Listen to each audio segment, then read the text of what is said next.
Hey there, and welcome to Trailblazers, the podcast celebrating women who've done it first and done it differently in Revelstoke and other small mountain towns. I'm your host, Megan Harvey, and on each episode, we dive into the stories of the bold, inspiring, and creative women who are shaping their communities, whether it's out on the trails, in the arts, and beyond. Trailblazers was created by photographer and producer Laura Santo, and she's behind the creative vision, edits, and magic of the show. Thanks for tuning in. Let's get into it.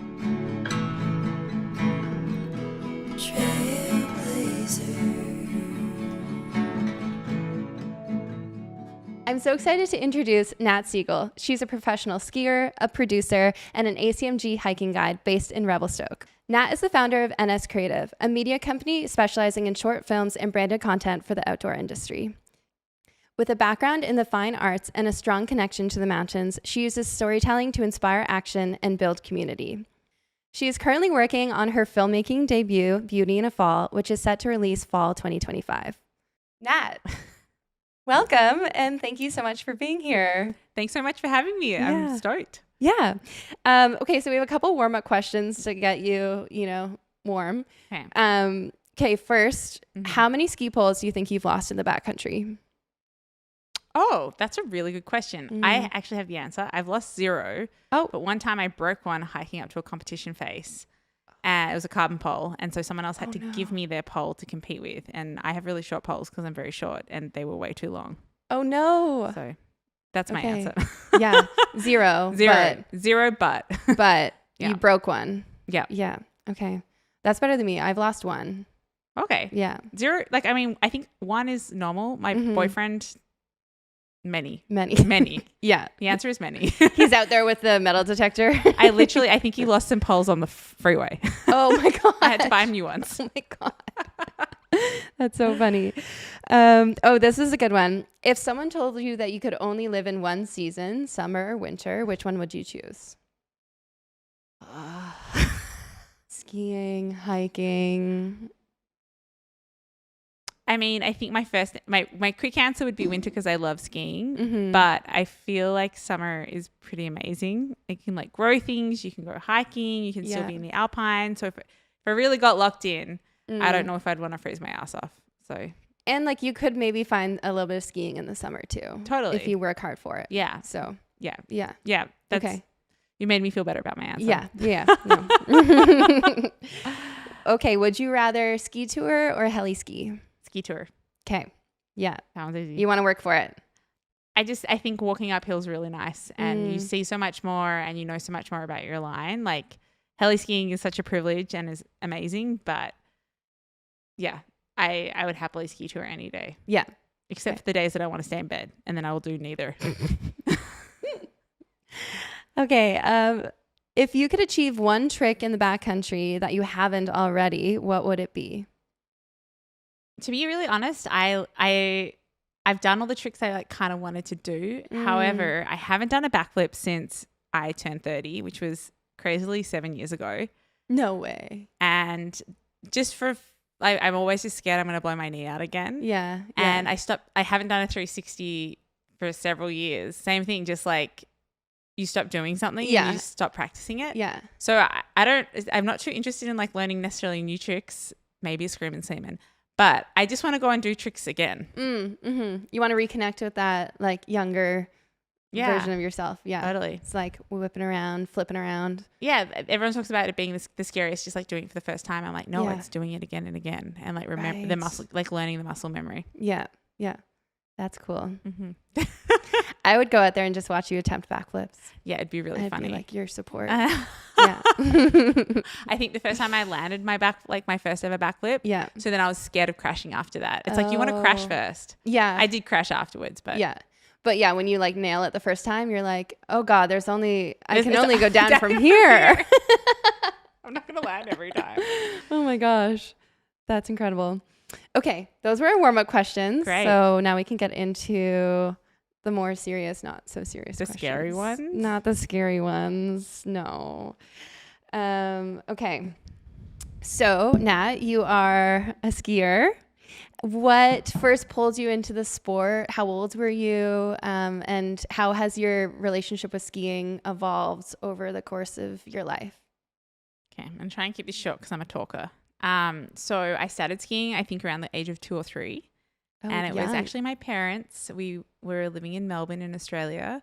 And my mum didn't grow up skiing, but she went a few times, like we're talking like in the 70s.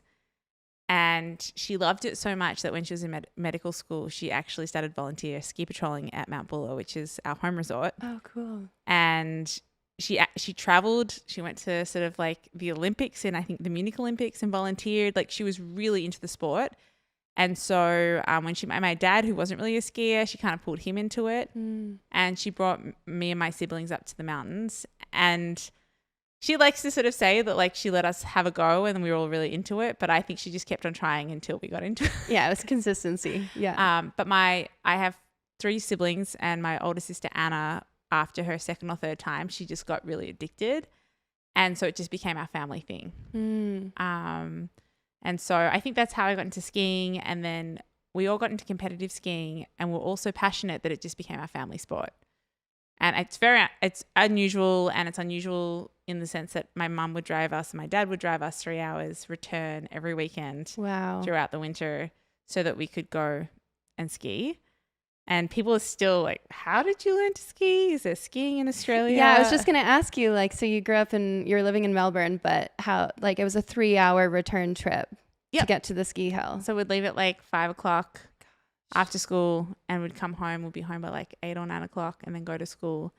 And then, you know, we get our learner's permits in Australia when we're 16. So that's how I learned to drive, is like on country roads driving up to the mountains. Also gave our mum a break. And then when I was in university, I worked as a ski coach. And so that's how I kept skiing. Okay. Yeah, that's how you kept. I think for a lot of people, like when they go off to university, whatever sport they were doing when they were younger, they kind of put away if they're not, you know, doing a varsity level. So that's impressive that you kept skiing even through university. Totally. And I was competitive. I skied, we did alpine, but Australia, we don't have the terrain for that type of training. Right. You're not doing super G or no. downhill. Yeah. But the crazy thing is Mount Buller hosted the Aerials World Cups for several years. Oh. And so we had this crazy chairlift that was called chamois. The run was called chamois, and I forget what this, this is how I'm getting old. I forgot the name of the chairlift, but it's a 2-seater, and we had an aerial site there. And so we'd build a mogul course above it, but the aerial site we used for jumping. Oh. And so we had this amazing facility that was world class, and it had like several story, judging platform for the aerials that we all lived in when we were coaches. Wow. And then we had teams from the US and Sweden coming and training and competing on the courses that were built. And so we had this opportunity to actually train moguls, which I did from like the age of 13 to 17. Mm-hmm. And then I quit because I realized that I didn't want to be an Olympic mogul skier. And I didn't think I had the jumping prowess to sort of go above and beyond. And I was like, I want to become an art student instead. But really, luckily, there was opportunities to coach in the team I trained with all my life. So okay. Yeah. Cool. And then how did you get into competing on the Freeride World Tour? I had never intended to compete as a freeride skier. I had no idea what it was. Okay, yeah. But I was in my second year of art school, and I was getting really bored. And I had been on French exchange when I was 16. And so I was like, I'm going to go move to France for a year. But then I started realizing, maybe I'll just go for 6 months because I've got to go back to school. Maybe I won't get a visa. And the family I had met when I was on exchange at school had lined me up a job at Les Arcs, which is a ski resort. Oh, yeah. In Savoie. And I got there, I worked New Year's Eve, had the most confusing day because my French was okay, but I did not speak like serving people at a New Year's Eve restaurant French. Oh my gosh. And then I realized that I didn't have a visa, and they kicked me out of the accommodation. And I randomly rocked up to Chamonix a few days later because someone told me it was a cool place to go.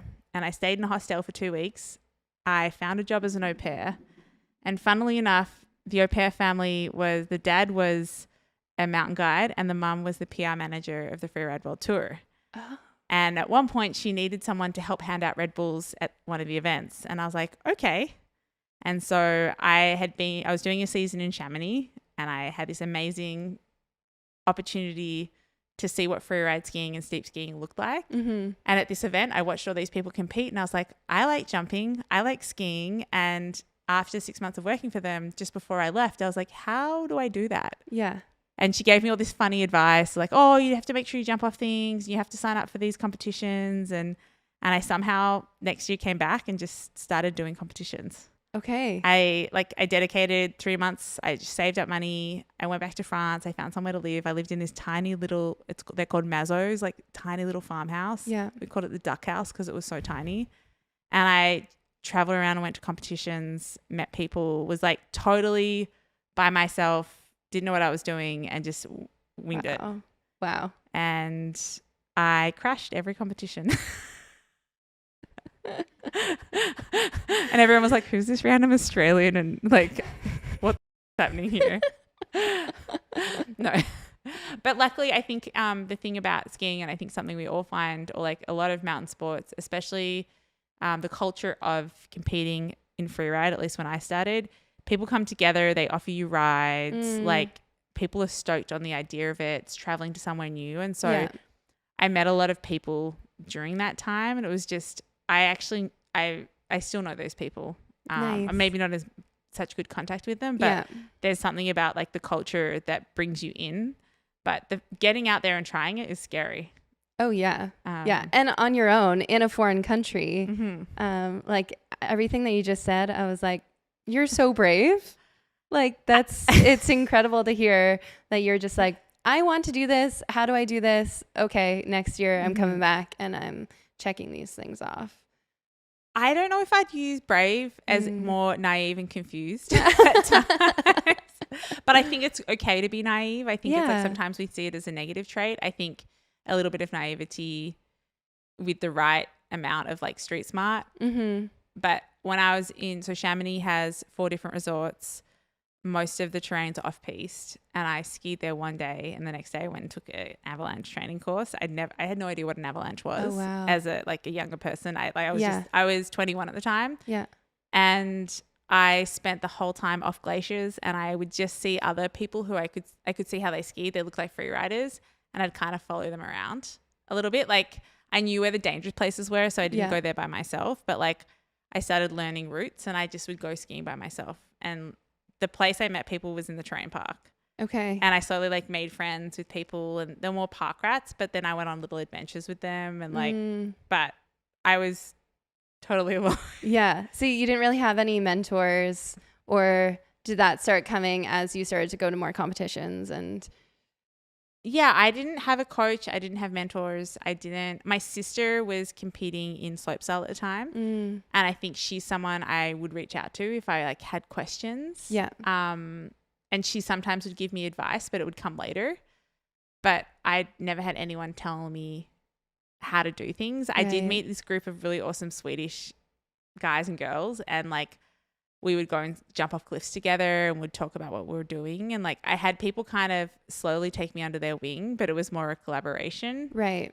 And I think looking back later on, I really realized I missed having a mentor coming into the sport, that it would have been really nice just to have someone. I did later on when I was competing on a higher level, but even then, like learning the strategy was so hard. Yeah. Yeah. To like someone to show you the ropes, and like there's always like insider knowledge that will help you, navigate a certain competition or a certain like process of, so totally. That's, that's wild. Oh, it's crazy because like seeing all the kids in Revelstoke, like having their coaches helping them choose lines. Like I'd go to competitions, especially when I was in Chamonix.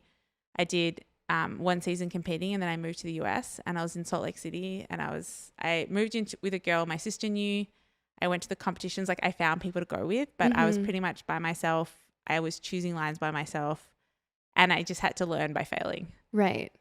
Which is a really good way to learn. It's just, I think when I finally qualified for the Freeride World Tour, sort of like 2 or 3 years later, Crystal Wright, who was a really well-known freeride skier from Jackson, I was living in Jackson at the time, and we were on the tour together, and we bunked in together, and she like really supported me.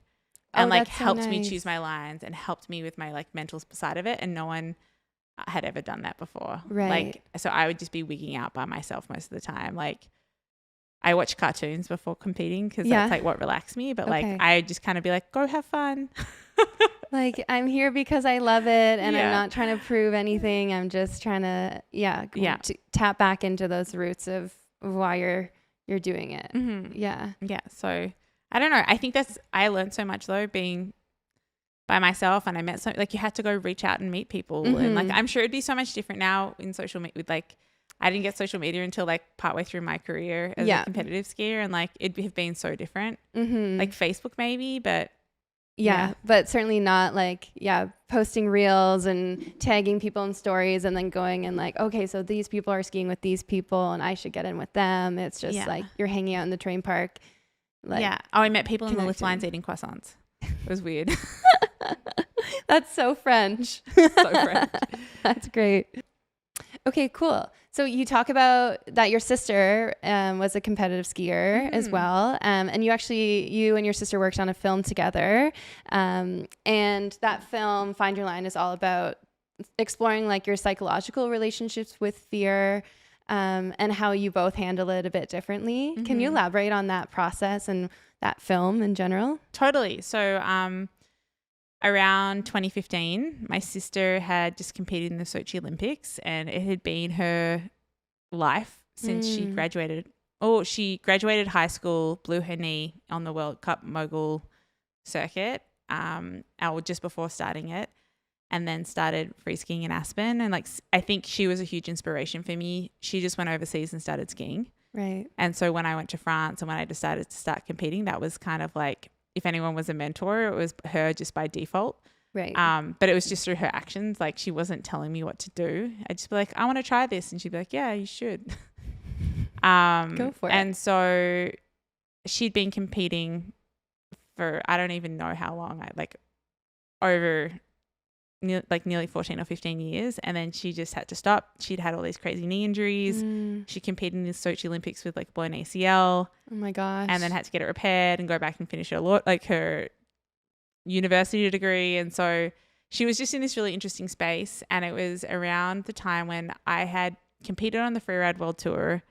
I'd had all these like different podiums. I'd done really well, but then I'd also blown my ACL and I fell off the tour because I didn't stay ranked high enough while I didn't do enough competitions. And as an Australian, they pretty much told me that I would never get a media pass, like to come back. Oh. And I think it changed a lot since I was on the tour, but there was a point where one of the people, it's just one of those funny things. It's very political. It's very based on sponsors. And I started feeling quite embittered about it just because I didn't have like fame to help me get back on, right? Despite having already spent the time qualifying. Yeah. So I spent several years trying to requalify, and I just really hated the process. And I'd like do well, and then I'd do really badly, and I just wasn't consistent enough. And I was never a competitive skier. I just love skiing, and I like managed to do well at the right times. And I think it was more to do with how much fun I was having versus like being an amazing competitor. Right. Locking in and being like, okay, competition time. Yeah. Definitely was not my skill. And then so we were kind of both at these sort of crossroads, and we're like, let's make a movie. And I had this amazing experience of meeting Sandra Landsteiner, who is the owner of Shades of Winter. And she's made multiple female ski movies. And then Lindsay Dyer, at the time when I met her, she was about to start making her film, which I forget the name of, but it was like one of the first female ski movies as well. So all these women just being like, well, there's film productions, but we have no power in them, so we're just going to make our own movies. Yeah. So I was really inspired to make a film, and I'd worked on one expedition project with a group of friends. And so when Anna sort of turned around and said, well, like, how do I get into TGI? How do I get into MSP? I was like, why don't we just make our own movie? The process started in 2015. We went on a touring trip in Australia with a drone like the size of this table. Oh my gosh. We lugged it all the way out. And like, skiing in Australia isn't incredible. We're like, we're going to go ski some steep lines in the Australian backcountry. And we just spent the time locked in our tents, lots of wind. We did some skiing and we fought a lot. on the way home. Oh, classic sister moment. Yeah. It was a 10-hour drive home, and we kind of hadn't achieved what we wanted, because one really big issue is when the film started being like, well, what's the story? What are you trying to achieve? We're like, we want to film skiing. And they're like, and the story is. And so we fought, and I was like, what do you really want out of this process? And she's like, I want to push myself. I want to see how far I can go. I want the opportunity to be on this platform to achieve something in my skiing beyond where I'm at. Like, I don't want my career to end now. And I was like, I do as well, but I just feel so differently about it from you. And we started realizing we had these really different attributes and how we were almost lacking each other's to a certain degree. I don't think we realized how much until we made the film. Whereas Anna, on one hand, was like, go for it, like just grab life by the balls. She taught herself how to backflip when she was like in her teens outside the back of the apartment we stayed in when we were at the snow. And she was like flipping off like a 1-foot jump. And I never learned how to backflip because no one ever was like, cool, we're going to learn how to backflip today. Yeah. And like I tried to learn how to 360, but if no one was sort of holding my hand, I kind of struggled a little bit with it. And it was just because jumping really intimidated me. But she just went for it, and she would like hike and hike and hike until she was like bruised and bloodied. And I'd try to be like her, but I never could like push myself that hard. Yeah. But then on the other hand, she had already had 3 knee surgeries. Whereas like I was trying to be cool, calm and collected, and it really worked sometimes. But there was moments when I really regretted not going for it harder. Like I'd finish a comp run and be like, I should have gone so much bigger, or I should have hit that other cliff, and so that was the basis of the film. And it's like finding the line between these two like ways of being. Right. And it's all about risk tolerance and how much you're willing to test your risks. And at the time I moved to Chamonix, and I was getting really into steep skiing, and it was like, you can't act like that when you're in this big terrain. And so we sort of built the story around that. And one of the apexes of the story for us was like going and skiing in Alaska, because as a professional skier, that's sort of like at that time what the end goal was. Yeah. And we're like, well, no one's taking us, so let's try and take ourselves. And yeah, the film ended up in some ways very different than I think we first thought it would be. We worked with this amazing editor in Australia, and her focus was like on our vulnerability and just really showing how we were feeling, which is hard because a lot of the time you have your goggles on. Yeah. And so the interviews and it turned into something a lot different that I'm stoked on. But it was we started in 2015, and we didn't really wrap the film distribution process until like 2019. That's a long, I mean, I don't know how long a typical film would take, but that does sound like a long time. It was a long time, and we put a lot of our own money into it, and we produced it all ourselves. Like I licensed all the music, and I wanted to license Lord. Oh my gosh. And then I was like, oh, we really can't afford that. What Lord song? Green Light. Oh, that's a good one. That was a good one. Yeah. So yeah, we call it our masters in filmmaking, or like masters, I don't even production. And even then it was just like scraping the surface, but it was a really cool experience. And I think one of our sort of mantras was like, shoot for the star and let's see where we land. And I think a lot of people, like some people just straight away believed in us and were like, yep, we're getting behind you. And other people were like, cool, have fun with that. But I think that's awesome. And I think it sounds like you got a lot of motivation from those other women who were like, you know what, there's no one making female ski movies, so let's make our own and let's do it our own way. So totally, that's really cool. Yeah, it's funny because the name of your podcast, Trailblazers, I was thinking about it a lot, and there's a really good book called On Trails, and I forget the author's name, but he actually lives in BC, and I read it a little while ago, and it's all about how there is sort of a trailblazer, but they only can go so far. And like they use all these different ways of talking about creating trails, and they start with ants and pheromones and how this one ant will like go this like roundabout way to get somewhere. And then the other ants smell the pheromones, but then start taking more direct paths. And so there is always essentially one ant that trailblazes, but sometimes it, like when we look at it, maybe it wasn't a film. Maybe it was like one female started going in this direction. Yeah. And it's actually everyone else who followed them that help where they all blaze the trail together. Yeah. And I really like that idea because the concept of like this like solo person doing something, and I don't fully believe in it. I think there's lots of things that goes into like the amazing achievements we like we don't exist in a vacuum. Yeah. It's like we're all building on each other's success. A rising tide lifts all boats kind of situation. Yeah, you said it way better. No, I'm gonna write that down. It's called On Trails. On Trails. And I really like that concept, and like and it also just shows if we walk through the forest and make like by ourselves, that's not going to be a trail, and that's why community is really important as well. Right. So, yeah. Anyway, I'll let you keep on asking questions. That's awesome. I was going to ask you a little bit more about fear and how in the movie Find the Line, like an expert says that fear or risk is just perception. So how do you perceive your own fear? Like how would you describe your comfort zone, and when you feel comfortable enough to like push past beyond that, like what does that look like for you? You might actually know the sort of metaphor I'm about to use, because we use it with Girls Do Ski. Yes. Well, at least I've heard Leah talk about it a lot. Yeah. So I think fear is one thing that we sort of found out while we were interviewing different people, is like fear is a natural response, but learning, it's a hormonal response. We actually interviewed my mum, who is an endocrinologist, and we talked to her a lot about like the hormones that go into fear. And I can't remember what it is, but it's that fight or flight response. And I think something, especially in the modern day, learning because it's from when we were hunter-gatherers, and it's like there's very obvious black and white things we should be afraid of. There's a bear coming at me, like I need to freak out. I need to survive. And I think the same goes for like cliffs and mountains and like being in scary places. Like it's natural to feel fear. And someone who we didn't interview but said something very similar is like, we were talking about this one descent. You go up a cable car from Chamonix up the Guy de Midi, and you walk down this knife edge ridge. It's like the arête, and the one side of it is like a crazy sheer drop down onto the North Face, and some people run it, like they'll run down it with their skis, and I've skied down it, and that's something I consistently would be like so scared knowing that I was going to go up there, even if I was hiking down it with my skis on my shoulder.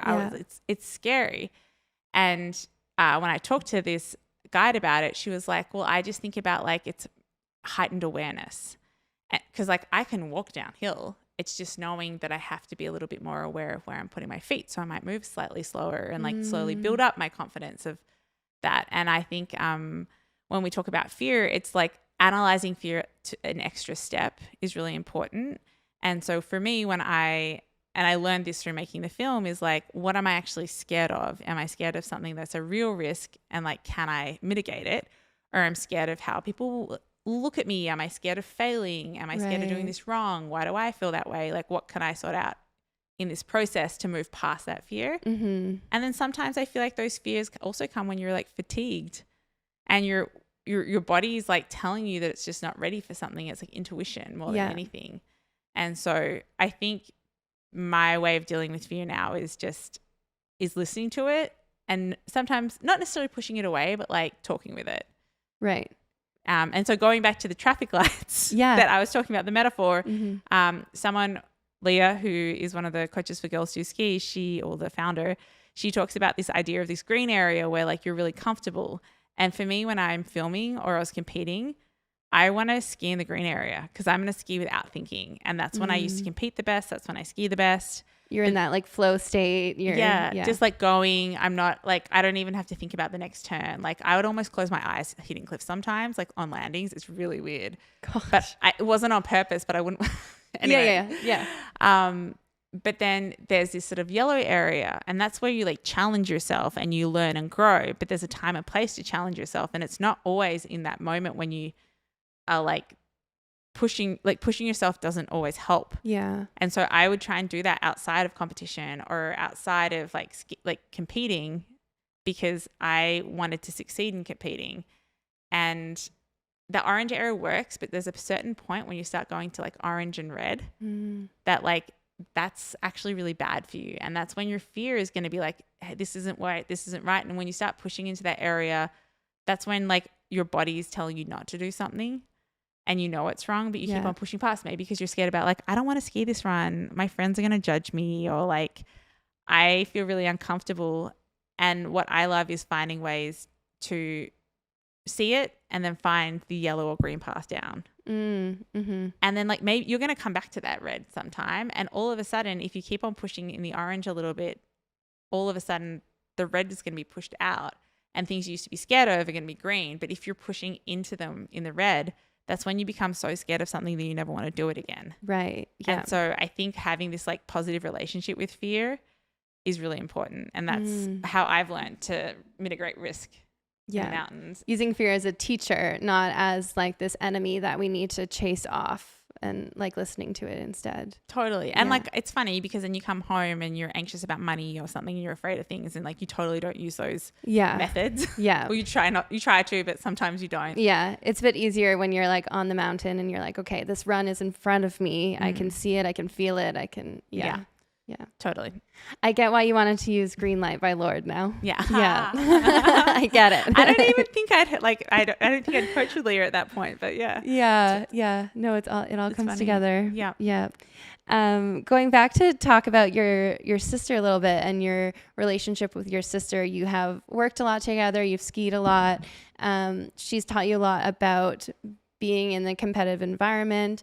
Do you have any favorite experiences that you've shared with her, or like could you imagine doing any of this without her? Like I'm just so curious about your relationship and how you both have worked together to like bloom as skiers and as humans.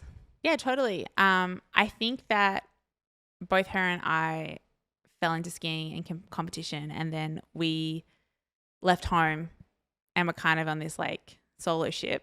Yeah. And it was really important to find people to connect with, to feel like you were part of a community. And like my sister competing had this amazing group of like women she competed with, and they like were like they supported each other. I feel like I found that in a lot of people, but I moved so much and I competed between a lot of different areas that it was really hard to find those people. Like there's some people in Revelstoke who I met competing who are still some of like my closest friends. But at the same time, I definitely was like a bit of a lone wolf at times. And when it came to collaborating on things, I sort of struggled. And part of that was when I was younger, I was kind of bossy. I'm kind of bossy. But like I struggled to manage that side of myself because I'm a natural organizer. I like my brain works really fast. And it was really special to work with Anna because we had to weed out some of our bad habits while we're making the film. And it made me a much better collaborator. And I think as many people with a sibling or a family member or really close friends, like you call each other out on your... Yeah. And we did a lot of that over the 5 years we worked together. And I think that out of anything, having her to work with on the project was amazing because I think that it would have been a really hard lesson not being so close to my collaborator. Right. And it to be able to be honest and vulnerable and like have screaming matches and still wake up the next morning and know that you care deeply about each other. Yeah. And like having big apologizing. Some of the funniest moments were like some of the most stressful moments. Like we were filming in BC in 2017 and we're just doing back-to-back trips. And we were in a hotel in Trail. Anna was getting sick. We'd already been filming for like a week or so. And we're like, this is us trying to huck ourselves off pillows and backflip and 360. Yeah. And we're sitting on the floor with our filmer Biane eating Thai from the restaurant in Roseland, just all being like, we're so grateful for this food. We're so happy. Like I just remember sitting on the floor kind of like delirious. Yeah. And there were a lot of moments like that when we were editing, when we were like distributing the film. It was so vulnerable sharing it. Like we weren't filmmakers. We constantly had the feeling of being like we're the imposter syndrome. And I think that having someone who really cared about you and would call you on your shit or tell you when you're being sort of super negative and you just have to like pull your head out of your ass is like so important. And I feel like I'm better at finding those relationships now after working with her because I know who I work well with. Right. And I know how to be a better collaborator and a better like co-producer. Whereas when we started, well, you had to figure all that stuff out. You've never done it before. So, totally. Yeah. That's so special. I think that's so awesome. I love that. Okay, I would love to know what is one of the most memorable positive experiences that you've had in the backcountry. can think about it a little bit. I feel like it's so hard because I'm like, oh, there's been so many, and then I don't want to forget anyone. Yeah. Okay, here is the first one that just came to mind. Had so many, and the backcountry has been a special, like, ski touring and having that opportunity has been so amazing. But when I was, sorry, there's a guy on a skateboard with a dog. I just can't. Oh yeah. There's so much stuff going on this street. Yeah. Oh no. Yeah, we've had chickens like on the deck. Yeah. I want my dog to do that. Anyway. Yeah. Okay. I've had a lot of memorable experiences in the backcountry, and I feel like I hope to have a lot more in my future. I think spending time with people in beautiful amazing, beautiful places is what I like most cherish.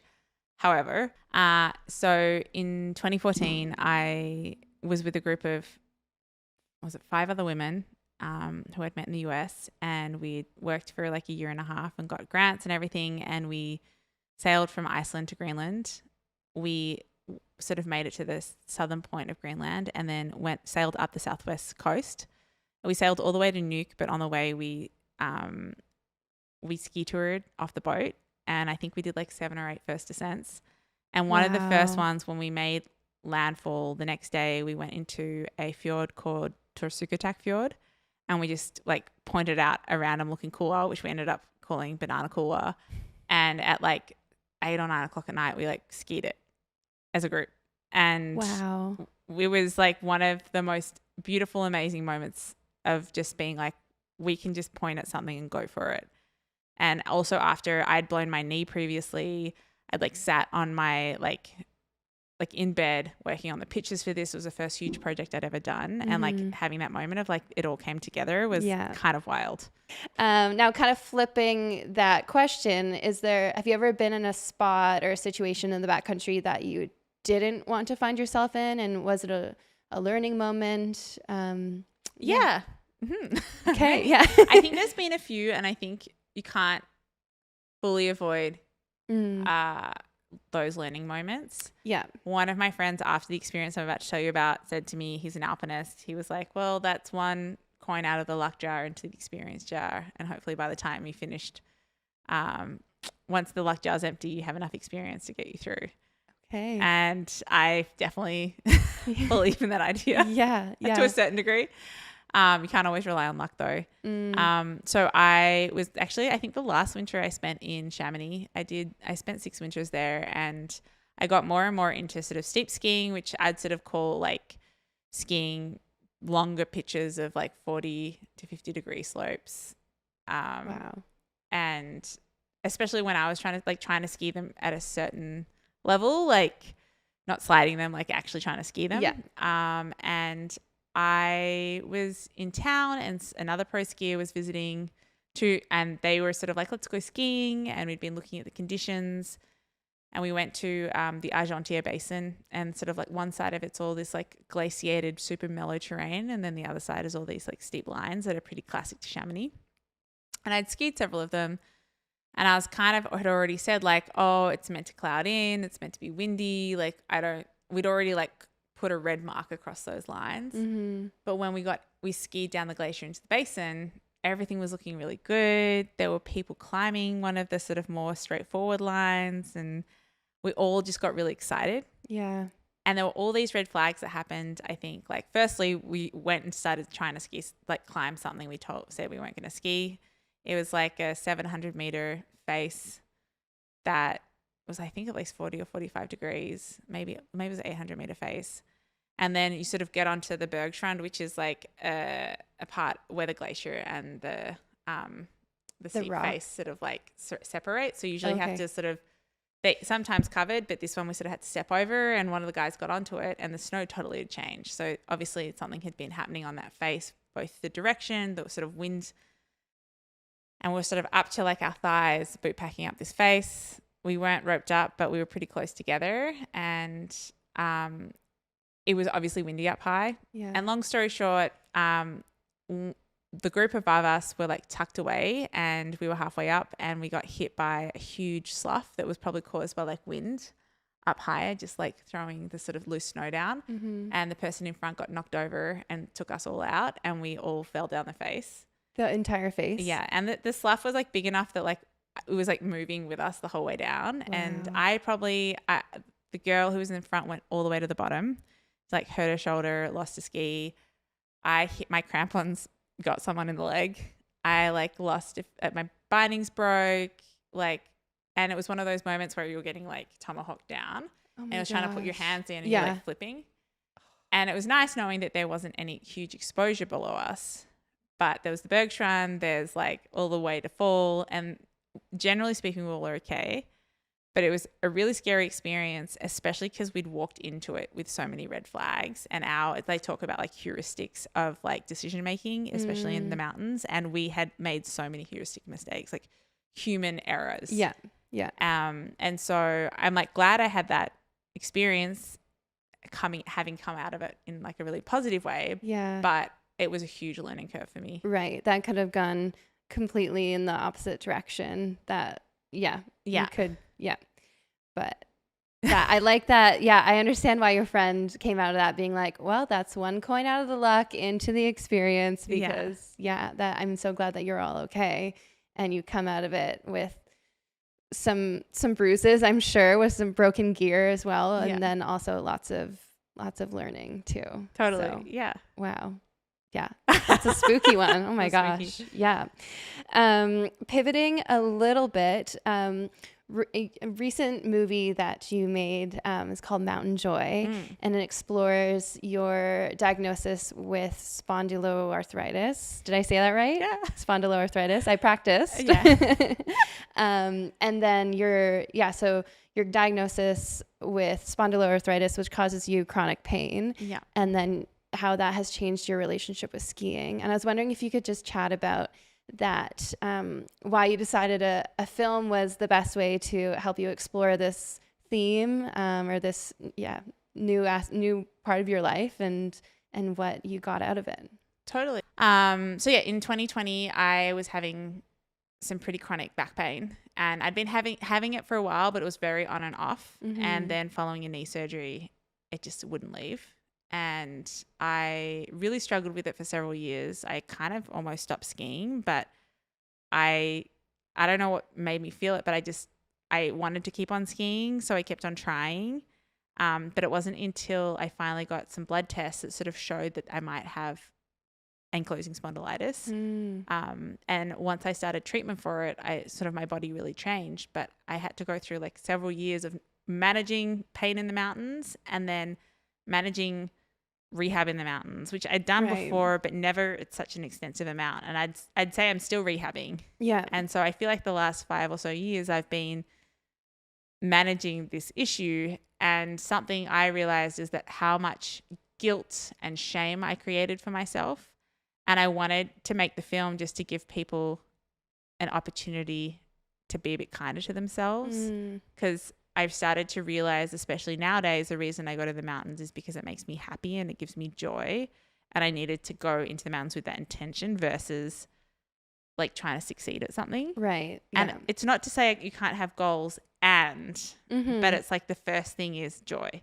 And so sometimes that'd be turning around after an hour and just being like, I don't feel like this, or my body doesn't feel like this, or my friend doesn't feel like this. Yeah. Versus sometimes you're just like, we're all in, we're going. And I think I'd been pushing past it for so long that I stopped feeling it. And after knee surgery, when I was quite vulnerable, it just all came crashing down. Right. So it was a crazy experience, and it still is, because I'll manage it for the rest of my life. Yeah. Yeah. But I think it's made me a better athlete in some ways. And like, I think in the long run, who knows what will happen. Yeah. Well, yeah, it makes sense that I feel like this film really encapsulates like how you feel about skiing, even from what you were talking about from the beginning of like when you were trying to get on the Freeride World Tour, you were just like, I'm just trying to have fun here. And like, I'm not someone who's like really intense about the competition. It's just like, I want to be in this green light zone, flowing down the mountain, doing my thing. And that's like this constant theme that follows you with skiing. So yeah, that's a really beautiful piece of of you to share with everyone. So thank you. No worries. Moving on, another film that you produced, People Like Us and Beyond Begbie, they really take, sorry, I'm going to start that again. Moving on to other films that you've produced, People Like Us and Beyond Begbie, they take the time to explore underrepresented communities in the mountains, people who we might not get to see as many films or might not get to see them in a lot of traditional ski films or mountaineering films. So can you talk a little bit about why that work is important to you and why you're driven to share stories of other people who are not as represented? Totally. Yeah. Sorry, I was staring you down when you were trying to finish You were. As I was trying to get the word vomit out of my mouth. I am the worst. So yeah, I since starting on Finding the Line, I've worked as a producer on a lot of different films, mainly documentaries. And just I think one thing's important as a producer, the job changes a lot. My experience has been I am working on the project from the beginning to the end, from like funding, ideas, working with the directors on the sort of creative side of it, getting the funding from brands or grants, all the way through production, supporting them on that, and then post-production. And so both of those projects specifically like felt very close to me because I was working with friends, I was working with stories in the community, and you're building relationships throughout the projects. And I learned so much from all the people we worked with. It was like such a special blessing. I think a lot of ski films I saw growing up were action focused and not story focused. And I think that they also idealized and celebrated something that as a skier, I saw it was only a very small part of what their sport is, especially when we're looking at like freeride and backcountry skiing. There's so many more elements to it. And I think one of the reasons why I started producing on Finding the Line was trying to create more perspectives, right, and give more space for more ideas and ways of being in the mountains. Because when you look at Warren Miller or TGR, sometimes when I was younger, it felt like there was only one way to be a skier and I didn't fit into it. And so then I like really punished myself for it a lot, especially even just like body type or hair color and stuff like that. Yeah. And so I have just over time become really interested in the stories that are so interconnected with the sports we love to do. Like Beyond Begbie is all about names of mountains and connections to mountains. And obviously like Indigenous folks who are from here have really, really deep connections to these mountains because they've been here since time immemorial. But there's so much we can learn from how they connect with the mountains and how we treat the spaces around us. And so I think I was just so interested in those stories because it's not only educating me, it's educating our community, and it's helping us to connect, especially with like the Sinaic stories that had been lost for so long. And then on the other hand, like People Like Us, it sounds silly because I can't compare my experience to someone who is queer or BIPOC because I haven't lived that, but I've felt even tiny bits of discrimination through my career and how hurtful it has been. And so the thought of anyone else having to go through that and not having the opportunity to be included in mountain sports is like, it's never sat well with me at all. And so when I started working, I worked with Open Mountains for a long time, and then meeting folks who are part of the queer community and just like hearing their stories and how they connected with the mountains. It's like this totally other way than me. And I was like, other people need to know that and feel that they can be in the mountains in any way they want. Right. Yeah. And it's like very much the same pattern over and over again. It's like there's more than one ways to show up in the mountains and be there. And I think learning to empathize and understand each other's ways of being in the mountains is the most important part. And that's what a lot of the films end up being about. Yeah. And that's just because I wanted to create a space for myself. And I think I slowly have, but it's taken me all my life. So it's like trying to give that opportunity, like open those spaces for other people to then make places for themselves as well.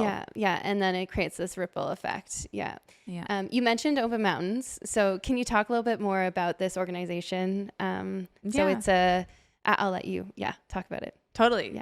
It's a nonprofit that was founded in Revelstoke in 2016, and it previously was sort of focused on youth, but over a period of time sort of started doing more adult programming, and its sort of main mandate is creating inclusive mountain spaces. So spaces for people who might not have the money or the privilege to be there, or who don't feel welcomed in the spaces, which for a lot of queer and BIPOC folks, that's an experience they have. I like, everyone has their own reason for why they don't feel included. Yeah. And so it's trying to grow a community in the mountains, and also creating like education spaces for people to come and be a part of, especially backcountry sports, like not just front country, but like ski touring, climbing and things like that. Yeah. It was founded by Rachel Reimer, and I worked with them for the last 3 years in sort of community building and as an ops manager. Okay. I've just left the role just because it's hard to juggle too many things. Yeah.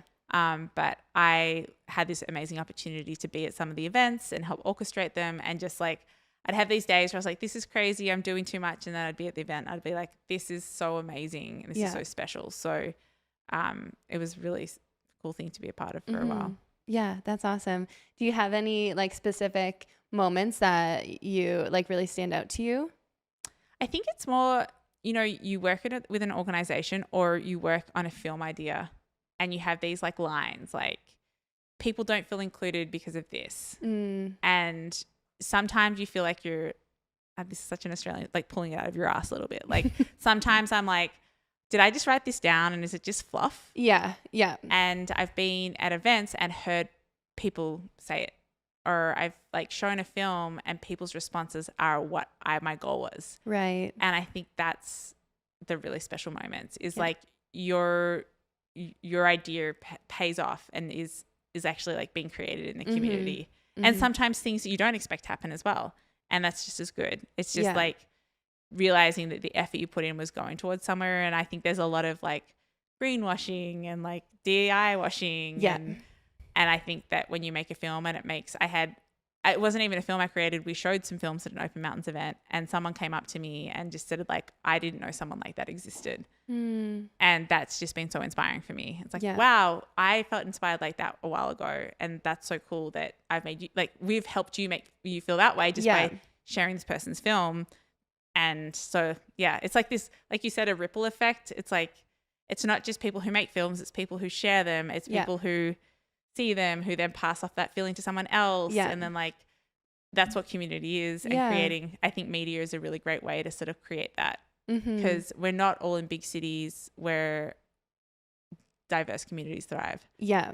Yeah, definitely. So I think that's, the work that you've done with Open Mountains has been awesome. Like I just saw that they're doing a climbing event at the end of August, which it sounds awesome. So totally, you should go to it. Yeah, I should. Yeah. That's the other great thing about Open Mountains. It's like everyone's included. Like there is a group of people who are sort of like the event's created for, but allies are always welcome. And I think like as an ally, I've learned so much. And I think that those like turning up is like half of it. Yeah. I recently like a quote that's really stuck with me in the last couple of weeks is like, in order to benefit from all the great things that are involved with being in a village, like you have to be a villager. So like when you really don't want to show up to, I don't know, someone's like art opening or whatever, you just got like, that's your role as a villager, is to go and support your other villagers. So like that's community.